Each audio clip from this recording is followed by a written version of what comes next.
takes place. The exact dates we don't have, but they know it's right in this range. This is also when the Hebrew alphabet starts to show up in history, right at the beginning of the Iron Age. So we know it had to be somewhere in there because Moses writes the Pentateuch. So that's one of the things we're looking at here. Well, why didn't Abraham write anything down? Nobody wrote anything down. Everything was passed on by word of mouth. So Moses writes down the first 5 books, the Pentateuch of the Bible, at the beginning of the Iron Age, here around 12 to 1300, somewhere in this age. Now it didn't just, one day we woke up and said, okay, now we're in the Iron Age. Different parts of the world, this transition is different. Up to 300-400 years, depending if you're in the Far East, the Middle East, the Near East, wherever you are. It kind of rotates around, but it's somewhere within this range it transitions over. So Moses writes this. Then we go up to the year 1000, or just prior to 1000, and we come up to, I think it's 1020, yeah. And we have Saul, the first king.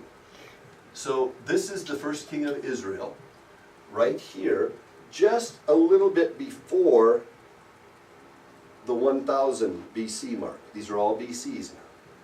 Then at 1000 BC, easy to remember, right at 1000 BC, we're looking at David on the throne.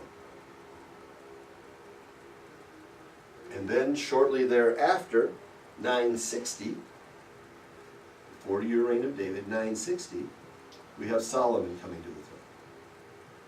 With Solomon comes the first temple. David wanted to build the temple. God wouldn't let him, remember, because he's a man of war. So Solomon, which means peace, shalom, that's where we get shalom from, he builds the first temple. There are going to be 3 temples we're going to be looking at. The first temple is called Solomon's Temple. And it's dated from right around 1000. So just remember David, 1000.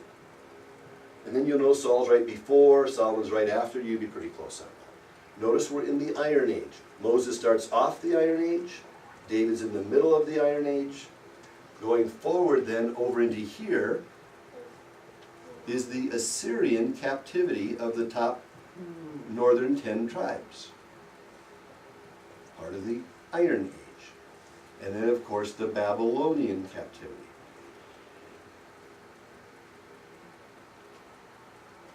586 BC, there it is.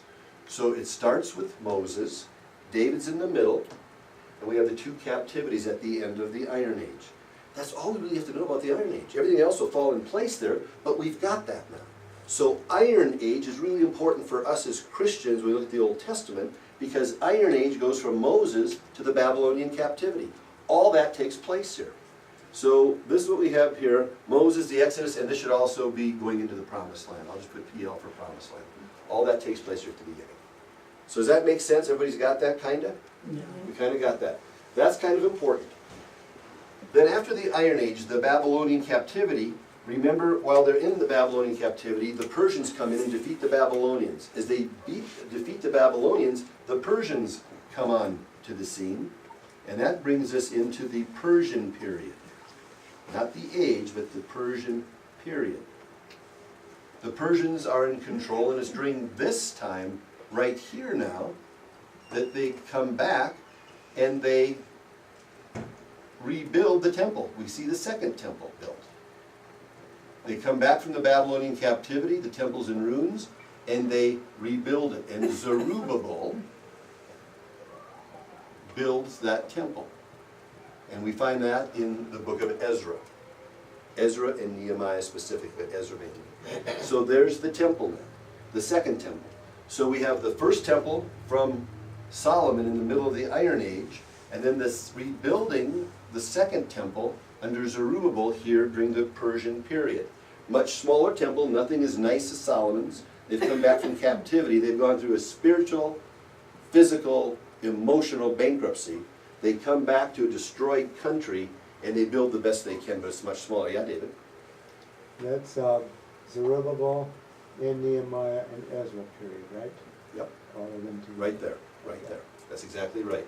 In the Persian Do they have the Ark of the Covenant there? The Ark of the Covenant, we don't know where it is. Right here during the Babylonian captivity, the Ark disappears. So we don't know where it is. They destroy it. Where is it? Some people believe Jeremiah buried it down underneath the Temple Mount, and it was still there. Others believe that when Jeremiah was taken to Egypt, that it went with him and it ended up in Ethiopia. There are all kinds of different theories of where is the Ark of the Covenant. They don't know. They don't know. But in 586 it disappeared. And to this day they don't know where it is. I was at a seminar by a guy named an archaeologist from Jerusalem. Last name is Rittenmeyer. And he has said he's gone into the Temple Mount, under the Temple Mount, and has seen where the Ark of the Covenant is. But, you know, Okay, because it's funny we were talking about that not too long ago. So Jesus never saw it. no. And the Ark of the Covenant is inconsequential at this point because it was between the wings of the cherubim on the mercy seat. The lid of the Ark of the Covenant was the presence of God. But in the book of Ezekiel, it talks about the presence of God leaving and going to the eastern gate and then going across the Kidron Valley to the Mount of Olives and then disappearing.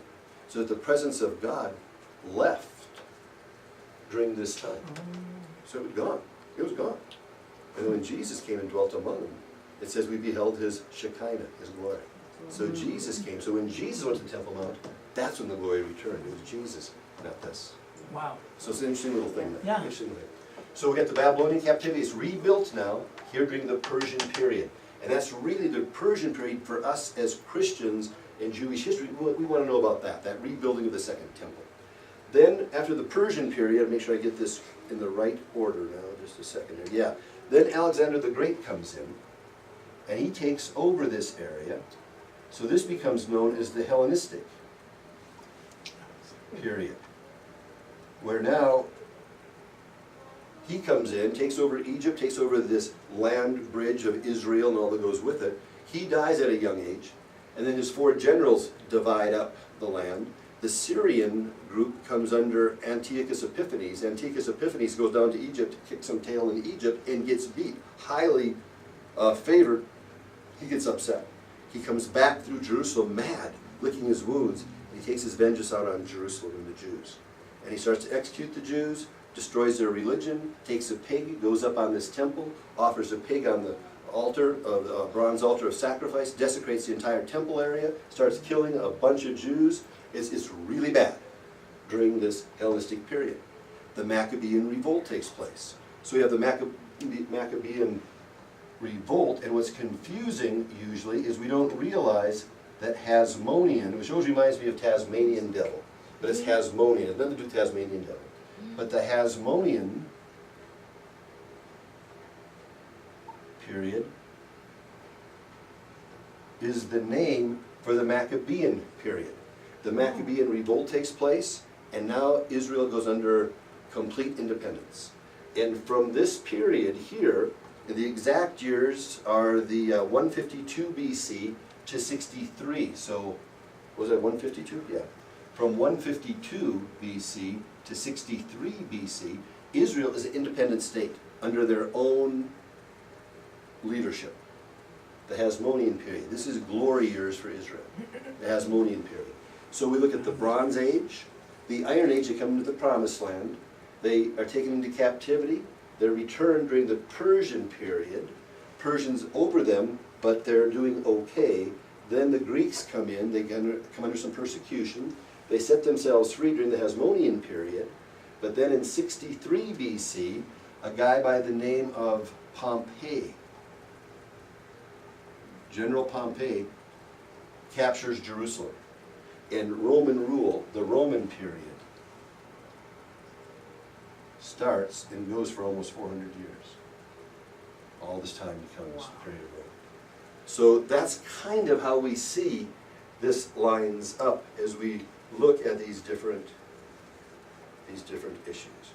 Now, I've got one more I wanted to show you. What was that date? 37, there it is. 37 BC, right here. At 37, oh, I should just go like this, I guess. At 37, Herod, BC, Herod becomes a vassal king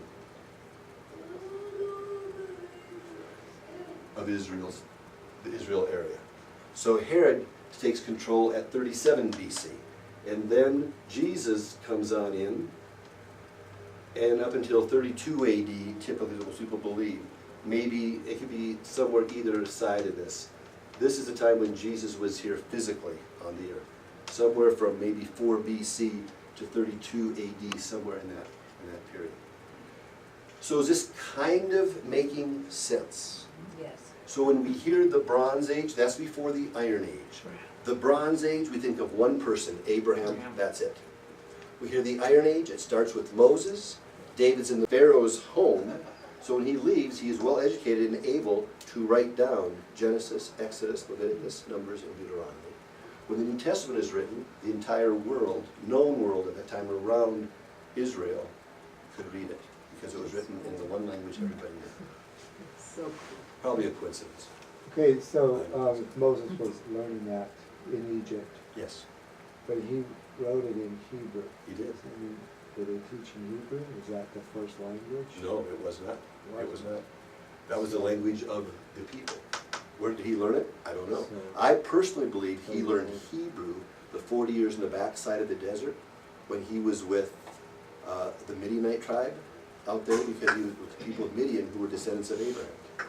So I believe that's where he picked up Hebrew. He may have been developing the alphabet, I don't know. You the wonder. same mechanics that he learned in Egypt, Sure is possible. applying them to the sounds that they spoke in Possible. Midian. It's possible. It's possible. I don't know. It sure is possible. I do know he wrote it. Interesting to play with that in your head, isn't it? It's just cool stuff, you know, I don't know, I can't say, I don't know, but it's cool stuff, man, it's cool stuff. So here we are, do you get this? If you can grasp a little bit of this, we don't have to know this, you're gonna enjoy Israel if you don't get it, but if you can remember Bronze Age, Abraham, Stone Age, Moses, David, Babylonian captivity, Hellenization, that's when Alexander the Greek came in with all of his generals, and eventually one of his generals from Syria came in, was really mean, and did a lot of damage, and the Maccabean revolt took place, and we got the Hasmonean folks, and it was a great time, and then the Romans came in, and Roman rule and all that went with that, but that Hellenization period, the Koine Greek went right on through. If you get this, life is good. You're going to see Herod the Great. Where does he come from? 37 BC. He was a vassal king, and he ruled all the way up until 4 BC. And then other people came in after him. So there we have Herod the Great. Okay? Or 4 AD, I'm sorry, 4 AD. So there's Herod. So that's what I wanted to get across for you today. Next week what we're going to do is we're going to look at one place that's really important in Israel. It's called Megiddo. Megiddo is right on the track between the culture of Mesopotamia and of Egypt. And these two civilizations kept warring one with another, warring one with another. Their battleground was right halfway there in Israel, in this big valley known as the Valley of Megiddo. Whoever controlled Megiddo controlled the trade route. Megiddo is the place, the Valley of Megiddo is the place of a boatload of battles, all the way through Allenby when he defeated the Ottoman Turks back in 44, I think it was, or something, or maybe even earlier, maybe 32, I forget, somewhere back in there. That has been a place for battles all the way up until last century. The Valley of Megiddo, or known as Armageddon. So we're going to be studying Armageddon next week, Megiddo specifically, because there's ruins in Megiddo, and we have never covered Megiddo in depth before. And if you remember, Sandy, maybe you don't, I don't remember, Connie, if you guys remember, but Megiddo was the place where we went down deep into the steps on this first day. We had these ruins, we saw the stables, we saw a stone manger, and then a lot of folks went down deep. We didn't really study that. I didn't prepare you for Megiddo. I remember that day looking, I said, I should prepare people better for Megiddo. So we're going to really get into Megiddo and Armageddon next week. This will make your first day double in enjoyment. Because you won't be looking at rocks, you won't be looking at, oh, that's a deep hole, let's walk down there. You're going to go like, wait a minute, what's this now? Whoa. Because as you go down, they have a tell, the tell of Megiddo. Tells are an amazing thing. When you see a tell today, it's just a hill, a grassy hill. You see them all over Israel. They're tells. Tel Aviv. Tell, T-E-L. But when they go into a tell, what they found is each layer of the tell, they find Bronze Age, maybe late Bronze Age, or Bronze Age 2, they'll call it, 3, whatever.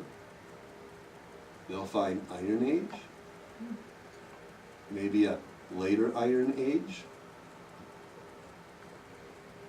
Then all of a sudden they'll jump all the way up to maybe Hasmonean and Roman. They'll find all that within the tell.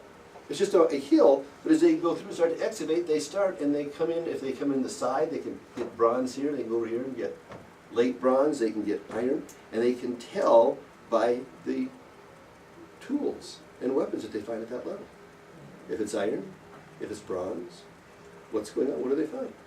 Then they start to find, as they compare all these tells, they start to find different idols, different little gods that show up at different ages. The same tells all the way around Israel. So all of a sudden they go, oh, this came from the Hasmonean period. This came from the Hellenistic period. So we'll be looking at the tells and how they work, and it's crazy. Now when you look at a hill like that, a bus, our tour bus could be that big. So the tell could be very big, you understand? So it can be a big tell, it can be a small tell. As we go through Israel, it's weird for me the first couple times I saw it, because I'll see a tell, and it's like, that's just like a hill, a grassy hill. So then as we continue through, we'll see some of the excavations, some of the tells, and go, oh my, this is crazy, huh? A lot of tells, a lot of tells. So we'll be looking at that.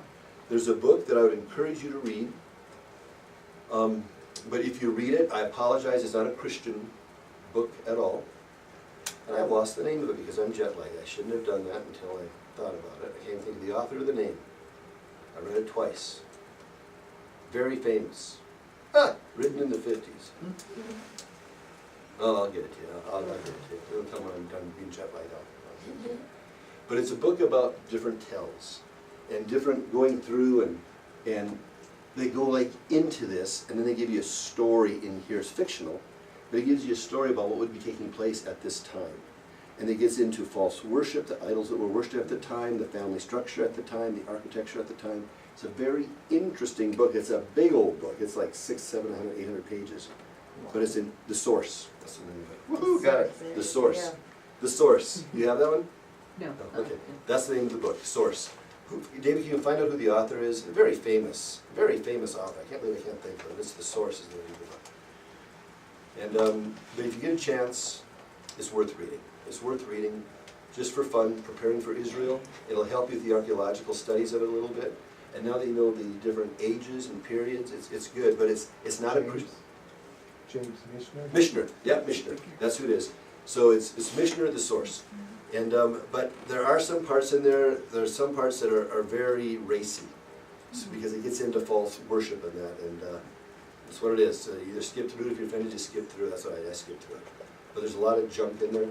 But there's a lot of great stuff. If there's 600 pages, whatever it is, there's probably 20 pages of stuff you want to skip through. But there's maybe 580 pages of really good stuff.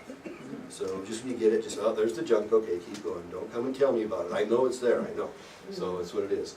But it's worth reading. We did this last trip, and a couple of people read it, and they thanked me for it. Man, thank you for suggesting The Source. That was awesome. When we got over here, we understood what was going on. So this will just add to it. It's not required. Don't have to do it. But if you have time, if you want to read a book that'll prepare you for your Israel trip and make it come alive even more, The Source by Michener is worth reading. Okay, doke? Well, we did it. Any questions on this stuff? How do you spell tell? T-E-L-L? One L. T-E-L? T-E-L. Tel Aviv. Tel Aviv. Oh. Yep. T-E-L. And as you look at the different cities in Israel, a lot of them have Tel. T-E-L. Okay. I think we're set. Any questions? We're good to go? When Looks the like Alexander the Great died. He died at the end of, he started there, I don't have the year. I know he was 33 years old, When he died. and I know it was like 300 BC about, I don't have the exact date. Yeah. He was 33 when he died, and how he died, all kinds of theories. A lot of people believe it was a VD thing. But who knows? Of what? A venereal disease thing. Oh. But who knows? It's crazy, we were in Macedonia. This is so stinking funny, guys. The Bulgarian. We got time now. Can I erase this? Are we guys done with this? This is one of the craziest things you'll ever want to see. It is so controversial over there, and I am so bad with this because I bring it up just to get blood pressures going. And I know better to do that, but it's just so funny to me. It's just funny to me. The Black Sea, right? Here's the Black Sea going this way. Istanbul's over here, off of that part down here. Bulgaria goes like this. Modern day Bulgaria. And then you got Romania up here. Sofia is here. You have Serbia over here. We got Greece over here. Bulgaria used to go like this.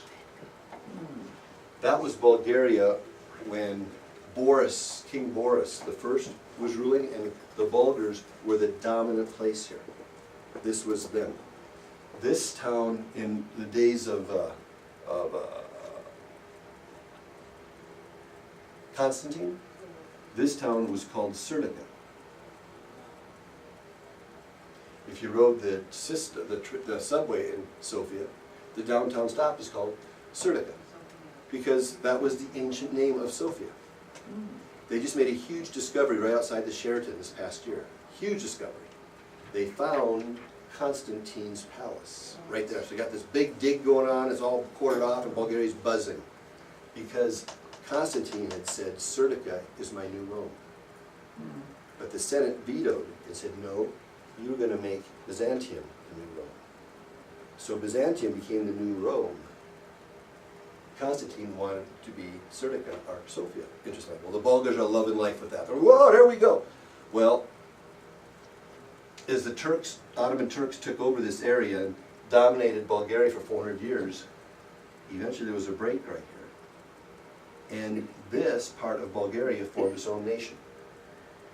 Now with Greece coming like this, and then it comes down, ancient Greece was like this. So when we studied our New Testament survey course, remember they came over to Macedonia? This was Macedonia right here. Remember? And we saw Philippi and Thessalonica and Berea, and then you come down into Achaia, which is Greece. Well, this is modern Greece now. So Macedonia became part of Greece. So when we left Sofia, we drove down to Thessalonica, and then we got on the Ignatius Way. It even says Ignatius Way, which is really cool. Remember that was that road that went across from here to here? There was a sign Ignatius Way. Well, no way, we're on the Ignatius Way, still there. Then we went south into Athens and down to Corinth. It was like, this is crazy, we're here. You just can't even... But this was ancient Macedonia. Well, then it became Greece, okay? So now, ancient Macedonia is where Philip of Macedon was, and where Alexander the Great was from Macedon and Greece, right? Well, when Bulgaria split, this Macedonia was no longer a country, it was all Greece. They split, and they took the name of Macedonia. And Skopje is the capital. So we went to Macedonia, 5 hours. Or we went Not to... the real Macedonia. Not the... That's the key. Oh, It's not the real Macedonia. We did go to the real Macedonia, we went to Greece. That's what's kind of confusing. But then we came back and we went to the former part of Bulgaria Oh. called Macedonia today. Well, this is what is weird. And this you got to... Remember we talked about the bias of the historian and everything, depending who's writing the history? Check this out. When you talk to people from Macedonia, modern day, we're Macedonians. Our ancestors, Alexander the Great. Well, the Bulgarians go crazy on it. What's the matter with you? You are not Macedonian, you're Bulgarian. No, we're not, we're Macedonian. What language are we speaking? Bulgarian? Okay. Okay. We're speaking Bulgarian. Look at the map, you were part of Bulgaria except for the last 300 years. What is wrong with you? You're not Macedonian. Yes, we are. So we went to Skopje. You know what they have at the center of their square they just built in the last 10 years? Huge statue of Philip of Macedon, the father of Alexander the Great. There he is. Oh. And he's looking a block away. There's a much bigger statue of Alexander the Great on a horse. And they're developing their own history here, taking Philip of Macedon and Alexander the Great as their own because they're Macedonians. Wow. Yeah, wow! Yeah. So we're walking, and they got these all these statues, and I look, and I go, look at that! Who's that? That's Eisenhower. They got a statue of Eisenhower. Then they got a statue Eisenhower. of Churchill. Wow. And they've just got all these men of history statues all over the place, all gathered and centered around Philip of Macedon, Alexander the Great. It is stinking weird. So the Bulgarians, they have a fit. So Oh, interesting. I'm with the Bulgarians in the car. I said, we're going to Macedonia. Yeah. I said, man, I'm looking forward to that because I'm a huge fan of Alexander the Great. I would love to see his home area. Oh man, they talk right. No car, no car. This is not Macedon. This is Bulgaria. I said, no, Macedonia. We're going to. This is not Macedonia. This is Bulgaria. They just took the name Macedonia. So we're walking down the street, and I go, well, they got Alexander the Great right there. Yeah, but they shouldn't have him. They're just trying to find their own identity. This is not them. This is not them. And they're right, it's not. But I just played dumb. Really? And they just get going, man. Oh, man, it's controversial over there. Woo-wee. But at any rate, that's the Macedonia I was talking about. It's just funny to me. So this is the Macedonia of the Bible, of Alexander the Great, of Philip of Macedon. There was someone who grew up here, though, in Skopje. And this is true. I did some checking, and this is true. She became known as someone who reached out to lepers in India and became a saint. No, Mother Teresa. This is where she was born and raised as a little girl. Really? Skopje, in modern day Skopje. Wow. Yeah, she was Macedonian or Bulgarian of all things. That's what she was. Wow. So you go there, we went to her little I thought she was home. Hindu. We saw the little place where she was born, it was marked out. And then we went to a little chapel, you want to go pray to her, we decided not to. But there were people in there praying to Mother Teresa. You know, she didn't do any ministry here, but she came back here, you can see all the pictures of her coming back here and all this stuff, and that's her roots are over here in Skopje. But they're trying to grab anybody, so you see that. You don't know if it's true. You didn't try to grab you? Not yet, no, they don't want No, to, no. not yet. But it's just funny, that's Macedonia. So that's just a little sidelight that was kind of crazy. Midday, the pastor of the church, as we were talking, he says, you know, there's a little bit of controversy. It's controversial, you know, was Alexander born here or was he born 100 miles south of Skopje? And the Greeks say down here, we say up here, and it's, you know, and he says, we don't know. And you go, I know, let me tell you. I tell you right now. But, so he at least admitted that, okay, but we just honor him. And so he was honest. He's one of the few in that nation that will admit that. And they have put millions of dollars into claiming him. Wow. So I walked with Ludmilla, I said, we're walking, I said, Ludmilla, Yeah. look at all this, man. And he says, this is a nation trying to discover their identity. That's exactly what it is. That's exactly what they're doing. They're trying to discover their identity. They'd be so much further ahead if they'd say, you know, hey, we're part of Bulgaria. We broke off, we're a new nation. We're about as old as the United States. We're a new nation. That's us. You know, they're saying, no, we're Macedonian. Okay. So that's it's kind of crazy. Kind of crazy. So that's what we got. How many people live in that new Skopje? nation? I don't know. Or Skopje, or whatever. Skopje's about 100,000. About 100,000, about 1 million. About the size of Albuquerque. That's a lot of Sturnica. people that are, it's Sophia's about 2 million. So about half the size of Sofia. just, that's a lot of people with a lot of, They're with a brand new history. It's kind of messed up. It is messed up. When you see the stats, you can't believe it. I mean, that's the center. It's That is like everything. crazy. Yeah. That is their Is everything. it as big as the statue of Sophie? Sophia? Much bigger. Yeah. Much That's a bigger. beautiful statue. 10 huh? times the size. Oh, and you see this statue. Huge. You saw that's a pretty statue. Oh, yeah, it is. This thing is majestic. This is Washington D.C. type. Did we This get a is- picture of that? I think I'm looking. I might have a picture. I'm checking here. I'm not checking my phone. I'm checking for a picture. I don't know if I have one or not of it on my phone. Because that is a beautiful statue of Sophia. It is. Big. Yeah. Here he is. There's old Alexander. Oh my Yeah. gosh. It's huge. Yeah.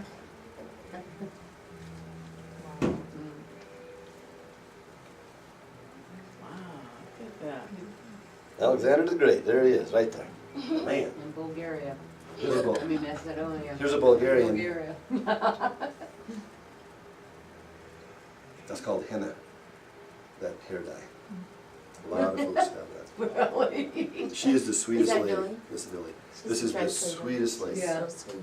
Oh, yes, she is. She is so They're sweet. gonna be in for quite a shock if they Remember grow Billy? up in Mm, Macedonia and then they go to And then college Stefan. somewhere else. They take Stefan. history in another, yeah, Remember you him? know, like in another that place. boy. And they He know. melted my Yeah. heart. I'm like, Oh, This one? We were over at Lou Mills one night, having dinner over there. And the oldest boy, Risto, he didn't go to Risto. camp this time. He grew out his beard now, he's like a terrorist. It's like, Risto, he says, yeah, people say I'm like a terrorist, my girlfriend likes it. Okay. But anyway, he says, come on, what year did you bring me the soccer ball, the football? He called it the football, the soccer ball. So, oh man, Risto, that must have been about 92 or something. Yeah, I was wondering because I put me about 7 or whatever he was. I said, you remember that? Oh, I remember it. I had the nicest ball in all of Sofia back then. Because that's what we got. We saw him playing with the old ragged, beat up balls and everything. And so we just went to the sporting goods and got the best soccer ball that they had, put it in a bag and brought it over to Sofia and said, hey, Risto, look what I got for you, buddy. Oh, wow. And that was like gold. He says, I got in fights over that ball. I kept that ball. I never forgot that ball. He says, that was the best gift I've ever gotten in my life was that soccer ball. So I just wanted to thank you. I don't know if I've ever thanked you for it, but I wanted to thank you for Wow. it. And I was like, oh, that's sweet, man. So then a little bit later, the younger boy, Stefan, he says, Con, do you remember us calling you Chicho? And I talked to Connie about that. I said, man, all these kids, I used to come in, everybody goes, Chicho Con, I think his uncle. And everyone in Bulgaria, all the kids all called me Chicho. And none of them do now. When I came back, I was all, hi Con, they're too old now, I guess. And I said, I do remember that. You remember that? Well, yes, you were my favorite Chicho. I said, I was your favorite Chicho. Yes. He said, and I said, what can I call you, Stefan? He said, you can call me Stevie. I said, Stevie, I would like that. I said, okay, Stevie, you're Stevie. Well, then, can I call you Chicho? Oh. You can call me Chicho. So it was just sweet. I was like, oh, man, little Yeah. so it was just fun. It was a sweet time, just reestablishing relationships. It was a lot of that, just getting close to that next generation. That was sweet. Pretty good. Very good. Pretty good. There we are. Israel's getting close, guys. Make sure you save up for that next payment, whatever it is. I don't know what it is, but just make sure you save up for it. Do what you gotta do to get it, because it'll be worth it. Sweet. And it looks like we're gonna have, right around 30, is what the market looks like. That's about what we're gonna have. So it'll be a good size. We'll fill up a small bus. That'll be nice. So are the payments $500?